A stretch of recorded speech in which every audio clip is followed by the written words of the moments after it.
vous vous rendez compte, des brouettes entières, des brouettes de poissons, quoi. Et d'année en année, ça a continué. Ça a continué, ça a continué. Chaque année, alors des fois des années un peu moins que d'autres.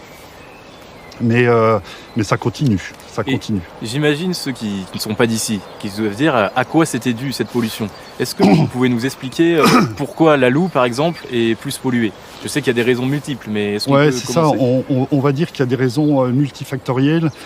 La pollution, bah oui, effectivement, elle est d'ordre agricole. Ça, moi, je me base sur des données, hein. Il y a des données qui ont été faites sur NutriCarts ou sur Chrono Environnement qui ont été faites, qui montrent. Oui, c'est justifié par des études scientifiques. Exactement, c'est montré par des études scientifiques qu'il y a une pollution agricole, mais qu'on a une pollution aussi qui est due aussi à des stations d'épuration qui ne sont pas en bon état.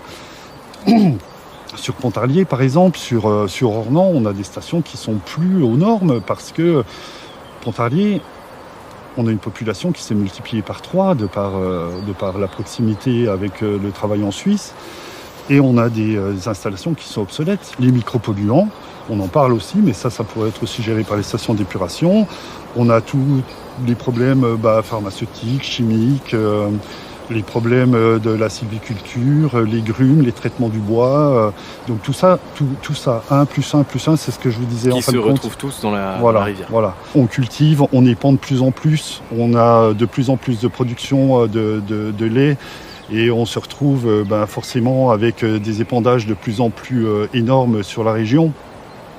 On a une surface qui est petite, la Franche-Comté c'est petit.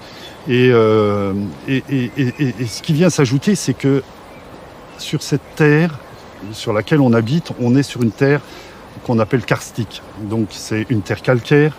Et c'est une terre qui est, on pourrait l'imaginer comme un gruyère, avec plein de trous. On a une épaisseur à peu près de 30 cm de terre, et en dessous c'est de la roche, c'est du calcaire. Et tout ce que vous allez mettre sur cette terre va s'infiltrer, et s'infiltrer pour finir où? Dans la rivière. Dans les rivières. Dans toutes les rivières de Franche-Comté.